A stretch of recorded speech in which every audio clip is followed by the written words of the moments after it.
Bolehkah orang Kristen terlibat dalam bela diri? Bela diri adalah salah satu jenis olahraga yang cukup populer di berbagai kalangan, termasuk di antaranya orang Kristen sendiri.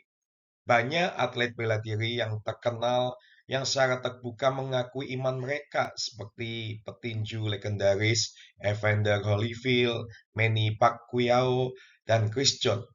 Selain mereka, masih banyak juga atlet bela diri yang juga memegang teguh kepercayaan Kristen dalam kehidupan mereka.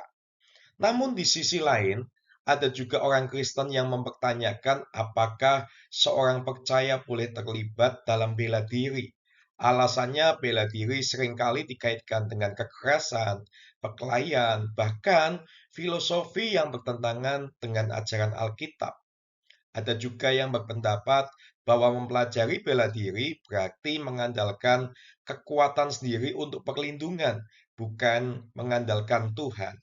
Jadi, sebenarnya bagaimana sikap orang Kristen terhadap bela diri? Apakah itu boleh atau tidak? Kita kalau melihat di dalam Alkitab, pandangan Alkitab tidak ada ayat yang secara langsung melarang atau menyetujui bela diri.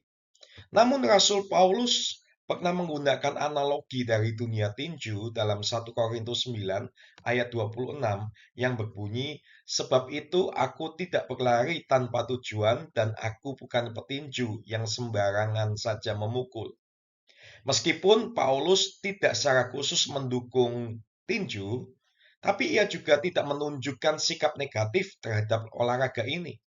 Jika tinju adalah sesuatu yang sepenuhnya salah, tentu Paulus akan memilih ilustrasi yang lain. Dari sini kita bisa melihat bahwa bela diri pada dasarnya bukan sesuatu yang mutlak dilarang dalam iman Kristen.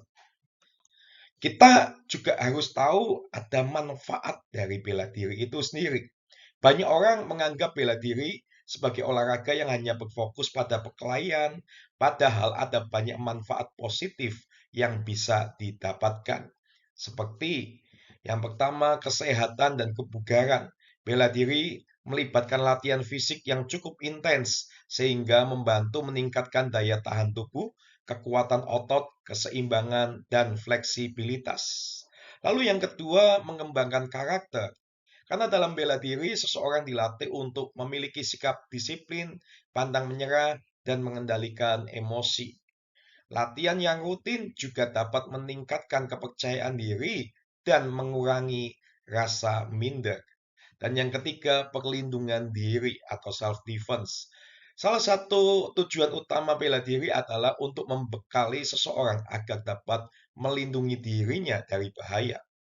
Dalam dunia yang semakin tidak aman ini, keterampilan bela diri bisa menjadi bekal yang berguna bagi siapa saja, termasuk orang Kristen itu sendiri. Nah, yang terakhir melatih kesabaran dan pengendalian diri. Bela diri bukan hanya soal bertarung, tetapi juga soal bagaimana seseorang bisa mengendalikan diri. Seseorang praktisi bela diri sejati tidak mudah terpancing emosi dan tidak menggunakan keahliannya untuk tujuan yang salah. Nah, meskipun banyak manfaatnya, tidak semua jenis bela diri cocok untuk orang Kristen. Ada beberapa hal yang perlu diwaspadai, seperti yang pertama, filosofi yang bertentangan dengan Alkitab. Beberapa jenis bela diri memiliki unsur spiritual atau filosofi yang tidak sesuai dengan ajaran Kristen. Misalnya, ada bela diri yang mengajarkan konsep penyatuan dengan alam atau kepercayaan bahwa kekuatan berasal dari energi dalam diri sendiri, bukan dari Tuhan. Praktik seperti ini bisa menjauhkan seseorang dari iman yang benar. Lalu yang kedua, praktek mistis dan supranatural. Ada juga beberapa aliran bela diri yang melibatkan unsur mistis, seperti meditasi untuk memperoleh kekuatan gaib atau ritual tertentu untuk meningkatkan kemampuan bertarung. Sebagai orang Kristen, kita harus menjauhkan diri dari hal-hal yang berhubungan dengan kuasa kegelapan. Nah, yang terakhir adalah motivasi yang salah. Alasan seseorang mempelajari bela diri juga harus diperhatikan. Jika seseorang belajar bela diri hanya untuk berkelahi, membalas dendam, atau merasa lebih superior dari orang lain, maka itu adalah motivasi yang salah. Bela diri seharusnya tidak digunakan untuk kesombongan atau kepuasan diri, tetapi untuk hal-hal yang positif. Lalu sebagai orang Kristen, kita juga harus bijak dalam menempatkan bela diri dalam hidup kita.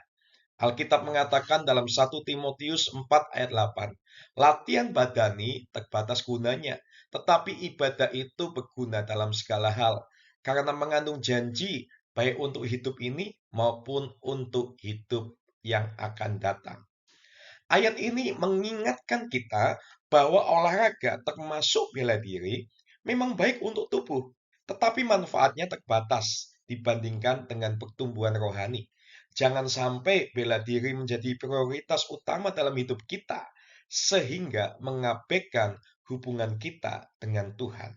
Jika bela diri membuat kita lebih sombong, mudah marah, atau menghabiskan terlalu banyak waktu hingga melupakan ibadah, maka kita perlu meninjau ulang apakah itu masih baik untuk kita atau tidak.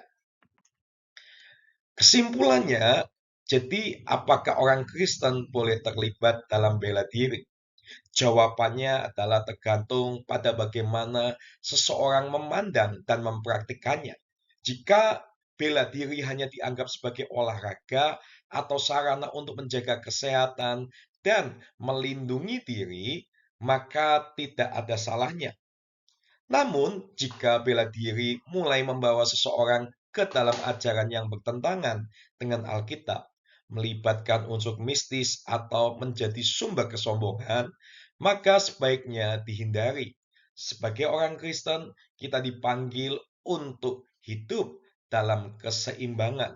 Bela diri boleh menjadi bagian dari hidup kita, tetapi tidak boleh menggantikan iman kita kepada Tuhan. Biarlah semua yang kita lakukan, termasuk dalam olahraga dan aktivitas sehari-hari, itu kita tetap memuliakan nama Tuhan. Maka dari itu, perlu kita renungkan, apakah kalau kita mau terlibat di dalam bela diri itu untuk sesuatu yang baik untuk hidup kita, atau malah menjauhkan diri daripada Tuhan. Terima kasih. Tuhan Yesus memberkati kita semua.